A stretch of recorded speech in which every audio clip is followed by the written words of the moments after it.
Hi hello, ഇതെൻ്റെ first cooking video ആണേ. എല്ലാവരും ഒന്ന് സപ്പോർട്ട് ചെയ്യണേ, സബ്സ്ക്രൈബും ചെയ്യണേ. അപ്പോൾ ഇന്ന് ഞാൻ ഉണ്ടാക്കാൻ പോകുന്നത് കപ്പയും ബീഫുമാണ്. ഞങ്ങളുടെ നാട്ടിൽ മരച്ചീനി, ചീനി എന്നൊക്കെ പറയും. നിങ്ങളുടെ നാട്ടിൽ എന്താ പറയുന്നതെന്ന് വെച്ചാൽ ഒന്ന് കമൻറ്റ് ചെയ്യണേ. അപ്പോൾ നമുക്ക് ബീഫ് കഴുകി കുക്കറിനകത്ത് ഉപ്പും മഞ്ഞൾപ്പൊടി, കുരുമുളക് പൊടി എന്നിവയിട്ട് നന്നായിട്ട് തിരുമ്മി യോജിപ്പിക്കണം. എന്നിട്ട് നമ്മളത് അടുപ്പത്ത് വെച്ചൊന്ന് വേവിക്കണേ.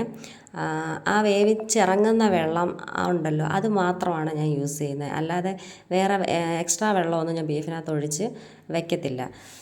അതൊന്ന് വെച്ച് അങ്ങനെ ഒന്ന് പരീക്ഷിച്ച് നോക്കണം. ഒരു പ്രത്യേക ടേസ്റ്റാണ് ആ ബീഫിൽ നിന്ന് ഊറി ഇറങ്ങുന്ന വെള്ളം മാത്രം. കാരണം ഇറച്ചിയിൽ വെള്ളം ഉണ്ടല്ലോ, ഓൾറെഡി വെള്ളം കാണും. അപ്പോൾ നമ്മൾ ആ വെള്ളം വേറെ വെള്ളവും കൂടെ ഒഴിച്ച് കുക്കറിനകത്ത് വയ്ക്കുകയാണെങ്കിൽ ഒരുപാട് വെള്ളമായിപ്പോവും. പിന്നെ ഇറച്ചി ഒരു വിളവിളായിരിക്കും. അപ്പം പിന്നെ നമുക്ക് അപ്പുറത്തെ അടുപ്പിനകത്തോട്ട് കപ്പ കഴുകി വയ്ക്കാം. പിന്നെ ഈ ബീഫിന് ഞാനാണെങ്കിൽ കൊച്ചുള്ളി മാത്രമേ യൂസ് ചെയ്യത്തുള്ളൂ കേട്ടോ. സവാളയൊന്നും യൂസ് ചെയ്യത്തില്ല. കാരണം എന്ന് വെച്ചാൽ അത് നമുക്കൊരു ഉള്ളിക്കറിയായിട്ടൊക്കെ തോന്നും. ഈ ഒരു കിലോ ഇറച്ചിക്ക് ഒരു 10 ഉള്ളിയൊക്കെ ചെറിയ ഉള്ളിയൊക്കെ ഇട്ടേ വെക്കാവൂ. അല്ലെങ്കിൽ അതൊരു മധുരക്കറിയായിട്ട് മാറും. അങ്ങനെ ഒന്ന് വെച്ച് നോക്കണേ.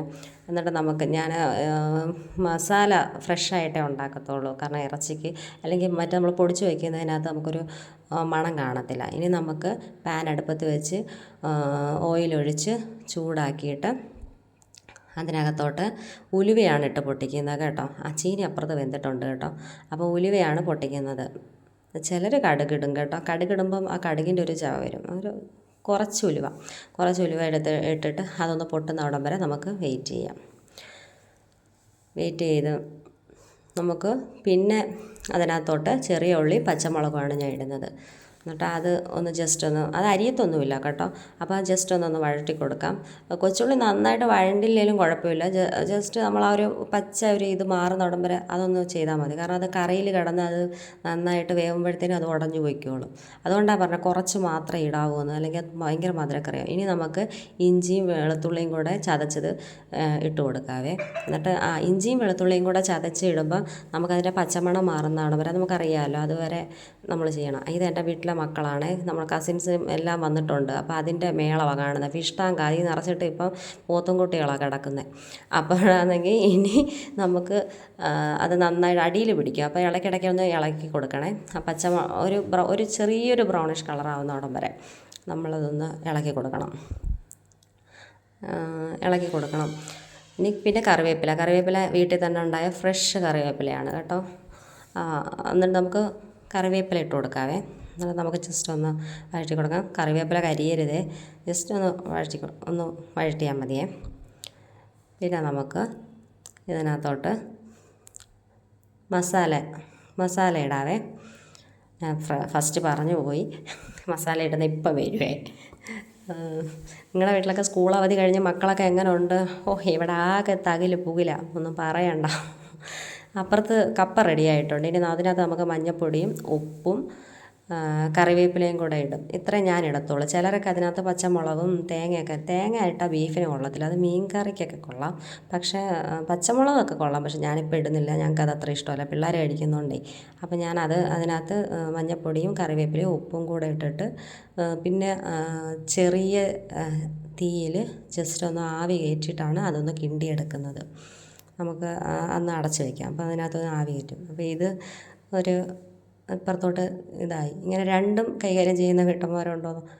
ഒരു രസമാണല്ലേ. അപ്പോൾ ഇനി നമുക്ക് ഓരോ പൊടികളിടാം. ആദ്യം ഇട്ടത് ഞാൻ ഉലുവപ്പൊടി, പിന്നെ മുളക് പൊടി. ഇത് ഞാൻ കാശ്മീരി പൊടിയും മറ്റേ പിരിയം മുളകും എന്ന് പറയത്തില്ലേ, അതും കൂടെ മിക്സ് ചെയ്തതാണ്. മറ്റേ മുളക് യൂസ് ചെയ്യത്തില്ല, ഭയങ്കര എരിവുള്ളതുകൊണ്ടേ പിള്ളേർ കഴിക്കത്തില്ല, അതുകൊണ്ടാണ്. പിന്നെ മുളക് പൊടി ഇട്ടു. മുളക് പൊടി ഒരു 3 സ്പൂണാണ് ഇട്ടത് കേട്ടോ. അത് കഴിഞ്ഞിട്ട് മല്ലിപ്പൊടി. ബീഫിന് മല്ലിപ്പൊടി ഞാൻ ഇത്തിരി അധികം ഇടുവേ. ബീഫിന് മല്ലിപ്പൊടി വേണം ഇച്ചിരി കുറച്ച് മുന്നേ നിൽക്കാൻ. മല്ലിപ്പൊടി ഒരു 4 സ്പൂൺ വരെ ഇടും ഞാൻ. മറ്റേത് 3 ഇട്ടതെങ്കിൽ, മുളക് പൊടി 3 ഇട്ടതെങ്കിൽ മല്ലിപ്പൊടി 4 സ്പൂൺ ഇടും. അപ്പോൾ 4 സ്പൂൺ ഇട്ടിട്ട് പിന്നെ ഇടുന്നത് കുരുമുളക് പൊടിയാണ് ഇടുന്നത്. കുരുമുളക് പൊടിയും പിന്നെ കറിമസാല പൊടിയും കൂടെ ഇട്ട് വഴറ്റണം. മഞ്ഞൾപ്പൊടിയും ചെറുതായിട്ടിടും. കാരണം മഞ്ഞൾപ്പൊടി മറ്റേ നമ്മൾ ബീഫിനകത്തിട്ട് വേവിച്ചായിരുന്നല്ലോ, അല്ലെങ്കിൽ മഞ്ഞ ചവയ്ക്കും. അതുകൊണ്ട് മഞ്ഞ ഇനി നമുക്ക് ഇതിനകത്ത് കുറച്ചിട്ടാൽ മതി. എന്നിട്ട് ഇതൊന്ന് നല്ല ജസ്റ്റ് ഒന്ന് മൂപ്പിച്ചെടുക്കണം. ഈ പാൻ ഇതായതുകൊണ്ട് അടിയിൽ വലുതായിട്ട് പിടിക്കത്തില്ല കേട്ടോ, എന്നാലും ഇളക്കി കൊടുക്കാം. ഇളക്കി ഒരു ചെറിയ കളർ മാറത്തില്ലേ, നമ്മുടെ കളർ മാറി എണ്ണ തെളിയും, ആ ഒരു പരുവം വരെ വഴറ്റണം. കാരണം നമ്മുടെ പൊടി മൂത്ത് വരുന്നതിനനുസരിച്ചാണ് നമുക്ക് ഈ ബീഫിന് ടേസ്റ്റ് ഇരിക്കുന്നത്. ഈ അധികമുള്ള ചപ്പും ചവറൊക്കെ വാരിയിട്ട് നമ്മുടെ ബീഫിൻ്റെ ടേസ്റ്റ് പോയി, ഇതൊരു നമ്മുടെ ആ പഴയ ടേസ്റ്റ് വരും. ഇങ്ങനെ വെച്ചൊന്ന് നോക്കണം കേട്ടോ. അപ്പോൾ അതെല്ലാം കൂടെ ഇങ്ങനെ നല്ല വഴറ്റി നല്ല മിക്സായി ഒരു മണവും വരും, അതുവരെ നല്ലതായിട്ട് വഴറ്റണം. അത് നന്നായിട്ട് വഴറ്റിയിട്ട് ഇനി നമ്മൾ ചെയ്ത് നമ്മുടെ അപ്പുറത്ത് കുക്കറിനകത്ത് ഇറച്ചി വെന്തിരിപ്പുണ്ട്. ഞാനൊരു 3 വിസിലൊക്കെ ആയിട്ട് അടിച്ച് വേവിച്ചിട്ട് പിന്നെ ആവിയിലിരുന്ന് വേവുക ചെയ്യുന്നത്. ഇത് നന്നായിട്ട് എണ്ണ തെളിയുന്ന അവിടെ വരെ ഇടയ്ക്ക് ഞാനൊന്ന് എൻ്റെ മുഖമൊക്കെ ഒന്ന് കാണിച്ചേ. അപ്പം പിന്നെ നന്നായിട്ട് കണ്ടോ, ആ ഒരു ബ്രൗൺ കളറായി വരുന്നുണ്ട്. അപ്പുറത്ത് നമുക്ക് ചീനി അന്നേരത്തേന് നമ്മുടെ ഇവിടെ കിണ്ടുക എന്ന് പറയും, ചീനി കിണ്ടി എടുക്കുക എന്ന്. നിങ്ങളുടെ അവിടെ എന്താ പറയുന്നത്? നമുക്കതല്ലെങ്കിൽ നമുക്കത് നല്ലതായിട്ടൊന്ന് മിക്സ് ചെയ്ത് കുഴച്ചെടുക്കാവേ. ചീനി ഇടയ്ക്ക് കപ്പയെന്നും പറയുന്നുണ്ട്, ചീനിയെന്നും പറയുന്നുണ്ട്. നമ്മുടെ നാട്ടിലെ ഭാഷ എത്രയായാലും നമ്മൾ വരുമല്ലോ, നിങ്ങൾക്ക് മനസ്സിലാവത്തില്ലെന്ന് പറഞ്ഞാണ് ഞാൻ കപ്പയെന്ന് പറഞ്ഞത്. അപ്പോൾ അത് നമ്മൾ കിണ്ടി എടുക്കാവേ. തൊണ്ടയ്ക്ക് ചെറിയൊരു പ്രശ്നമുണ്ട്, അതുകൊണ്ടാണ് ആക്കിയത് കേട്ടോ, സോറി. അപ്പോൾ അത് നന്നായിട്ട് കിണ്ടി എടുത്തിട്ട് നമുക്ക് അപ്പുറത്തും ഈ പൊടിയും കൂടെ ഇളക്കി കൊടുക്കാം. അപ്പം ഇത് നന്നായിട്ടൊന്ന് കളർ മാറുന്ന അവിടം വരെ നമുക്ക് ചെയ്യാവേ. ഇനി അതിൻ്റെ മുകളിൽ നല്ല ബഹളമുണ്ട്, മക്കളുടെ ഉള്ള വെള്ളമെല്ലാം അടിച്ച് താഴെ എയർ ഹോളിൽ കൂടെ ഹാളിലൊക്കെ വീഴുന്നുണ്ട്. ഭയങ്കര കുറുമ്പാണ്. അതായത് എൻ്റെ ബ്രദറിൻ്റെ മോളും ബ്രദറിൻ്റെ മക്കളും അനിയത്തിയുടെ മോളും എല്ലാം ഉണ്ട്. അതിൻ്റെ മേളമാണ്. അവന്മാർക്ക് തുറന്ന് കിട്ടുന്ന ഒരു അവസരം അവന്മാർ മുതൽ. എനിക്ക് 3 കുട്ടികളാണേ. ഇനി നമുക്ക് കുക്കറിനകത്തിരിക്കുന്ന ബീഫ് ഇതിനകത്തോട്ട് ഒഴിക്കാം. ഞാൻ പറഞ്ഞില്ലേ അതിനകത്ത് വെള്ളം വരും എന്നുള്ളത്, ഞാൻ കാണിക്കാം. ഞാൻ വെള്ളമൊന്നും യൂസ് ചെയ്തിട്ടില്ല, എന്നിട്ട് കണ്ടോ അത്രയും വെള്ളമാണ് ഊറി ഇറങ്ങിയത്. ആ വെള്ളം മാത്രമേ ഞാൻ ഇനി കറിയിൽ യൂസ് ചെയ്യത്തുള്ളൂ. എന്നിട്ട് വെന്തിരിക്കുകയല്ലേ, 3/4 ഭാഗവും വെന്തു. അപ്പോൾ അത് ഇനി ഇതിനകത്തോട്ട് ഈ അരപ്പും എല്ലാം കൂടെ മിക്സ് ചെയ്ത് ഉപ്പുണ്ടോ എന്ന് നോക്കിയിട്ട് നമുക്ക് കുറച്ച് ഉപ്പും കൂടെ ഇട്ട് കൊടുത്തിട്ട് നമുക്ക് അടച്ചങ്ങ് വയ്ക്കാം. നല്ല ഒരു 5 മണിക്കൂർ 5 മിനിറ്റ്, മണിക്കൂറല്ല 5 മിനിറ്റൊക്കെ ആകുമ്പോഴത്തേനും തിള വരും. തിള വന്നിട്ട് തിള വരുമ്പോൾ നമുക്ക് ബാക്കി ഒന്ന് ജസ്റ്റ് ഒന്ന് നോക്കിയിട്ട് നമുക്ക് ബാക്കി എന്തൊക്കെ കുറവുണ്ടോ അതൊക്കെ ഇട്ട് കൊടുക്കാം. നന്നായിട്ട് ഒന്ന് ഇളക്കി കൊടുക്കണേ, അല്ലെങ്കിൽ അടി പിടിക്കും. കാരണം വെള്ളം കുറവാണല്ലോ, നമ്മൾ ഒരുപാട് വെള്ളം വെച്ചിട്ടില്ല, ഇറച്ചിയിലുള്ള വെള്ളം മാത്രമേ വെച്ചിട്ടുള്ളൂ. വെന്തോന്ന് ഞാനൊന്ന് എടുത്ത് നോക്കുവാണ് കേട്ടോ. വെന്തിട്ടൊക്കെ ഉണ്ട്, നല്ല ഒരു മണമൊക്കെ വരുന്നുണ്ട്.